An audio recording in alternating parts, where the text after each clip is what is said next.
Velleman is French, so he's used to riding in the mud. Those guys are great. They ride the mud all the time over there. That's been Velleman's. He's still doing the jumps. Someone needs to hit this kid on the head and tell him to chill out. Well, things are different than they were a few minutes ago, as some fans are doing their imitation of an otter. Aaron Bates to explain what happened. When we saw these guys last, it was completely dry conditions. We'll take a look at this. It's an absolute mess. A downpour came down. These guys are dealing with probably a foot of mud. As you can see, they're digging out a hole, trying to get themselves some traction to get a good start. I asked a couple of the mechanics what they did in order to get prepared in such a short amount of time. They said basically it's a Chinese fire drill. Change things such as grips. Some of them changed some tires, some hand guards, little things like that. Add a couple of extra tear-offs. These guys are in store for a tough ride.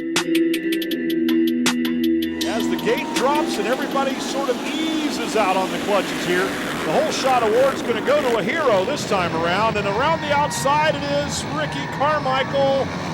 Carmichael got it. You know, these guys' goggles are done after one straightaway. And there's James Stewart in second position right now. Of course, Carmichael winning moto number 1, Stewart the runner-up, so if they reverse, it'll be Stewart the overall winner, but if Ricky Carmichael stays out in front, he will earn yet again an overall here at Spring Creek. These guys are having to figure it out as they go, and it's tricky, but you can see Carmichael, look how clean he is. No mud on his number plate, his goggles are perfect, so he's got such an advantage now. Even James, anytime he gets up close to him, if he does, he's going to be ruining his goggles. But see those ruts on the inside full of water right there? That's the kind of stuff Ricky's great at, looking ahead, going, okay, those are full of water, I need to go wide, and he finds the line and just runs it. Carmichael out in front with James Stewart in second position. And wow, what a mess. I mean, if it was a Chinese fire drill, now it's a crapshoot. You know, Carmichael's not particularly a great mud rider. In fact, his first big pro mud race was at High Point in 1997, and he did terrible. He still kind of laughs about that race. I think one of the only guys he beat was me. Maybe the only mud rider worse than him back then.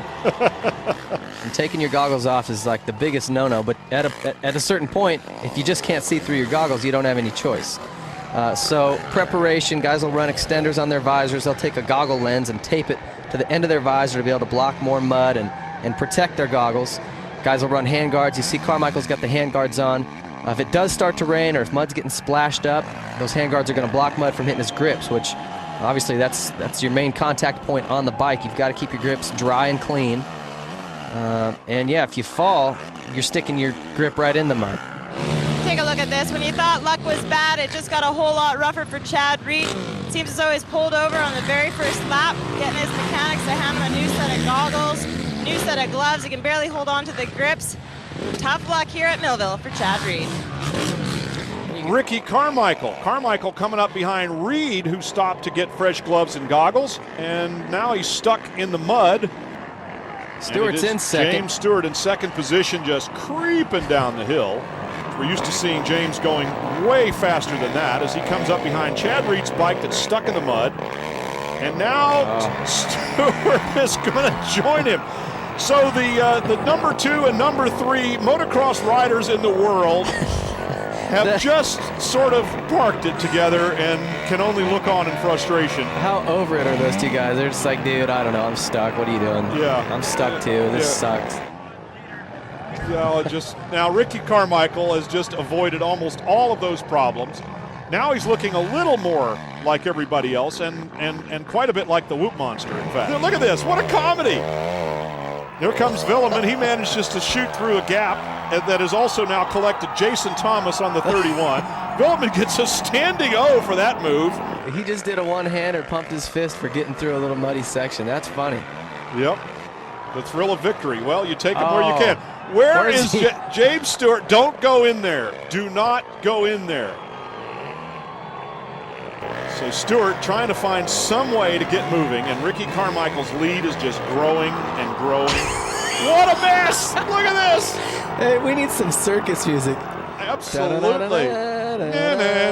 Some Three Stooges sound effects. What, you know, yuck, yuck, yuck, yuck. Oh, this is too funny. Stewart's getting some help, and they can't even stand the bike up. Oh, I hate to laugh at the misfortune of others, but you know what? This is slapstick. I've never been so happy to not be racing motorcycles in my life. I've never been so happy to have never taken up racing motorcycles, at least off-road. See, look at him wiping the grips. That's going to be problems. You know, that is not legal to get outside assistance. You can see Kaipo, that's their suspension technician. Yeah, but so the officials are going to add insult to injury? I mean, what could they possibly do to penalize somebody more than Mother Nature has already done? That appears to be Ricky Carmichael, only because he's taking his hand off the bar every once in a while. It could be Brad Majewski, though. We don't know. There it is, Carmichael. Carmichael. Oh, yeah, from the back you can tell it is Ricky Carmichael, and the number 4, Makita Suzuki. A white flag. David Villeman, who was in second place, crossed just in front of the leader, Carmichael. At that moment, Carmichael broke another AMA motocross record. Ricky Carmichael comes down the hill past David Villeman, who's running second right now. So Carmichael has lapped the entire field here in Millville. There is no joy in Millville today for anybody but Ricky Carmichael, and he's showing plenty of it. He's got to be pretty happy out there. Not only having fun, but winning big. Laps the field. Wow. That just happened, Dreb. Do you understand that? Wow. He just lapped second place. That's ridiculous. And his lap times are so much faster, over 20 seconds quicker than the second place rider. Carmichael is just on another planet here at Millville today. He's so smooth. He looks like he's just totally comfortable, like he's been a mud rider his entire life. And he's obviously made improvements. Maybe his mom forces him to go ride when it's muddy now. That's part of the deal. Can you make mud out of Florida sand? Well, I guess if you try hard enough. Well, Millville's kind of sandy, and that looks like mud to me. That's definitely mud. I'm going to say the jury is going to be unanimous about this. This is mud. This is mud, and when he lands, there's some more mud. Wow. Everybody looks like the Whoop Monster that's riding out there today. But Ricky Carmichael just on the, look at here. It's still going on in that part of the racetrack. Listen, when you come down these hills, it is so slimy. They've got one line they're all running, but it's totally greasy. He's 36 seconds slower in Moto 2 than in Moto number 1, but he's over 20 seconds faster than the next fastest rider in this moto. That is something from another world. Well, he's just having fun out there, and with an entire one-lap lead, you would have to imagine that something completely impossible would have to happen in order for him to lose a one-lap lead. Look at this. I hate to make analogies about it looking like a war zone, but it certainly looks like a disaster area, that's for sure. Yeah, there's one dry person in Millville today, and it's not Ricky Carmichael. But he doesn't seem to mind one bit. He's shaking his head like he doesn't even understand what's going on out there. You can't believe it. Ricky Carmichael is going to win again, but what a difference a year makes. Certainly not the kind of natural drama that we're seeing here. Somebody's got a smoker there ahead of him. Mud and water all over the exhaust header, probably making some. Carmichael just trying to make the last lap happen here. Even if he falls over, he could take a nap and still win.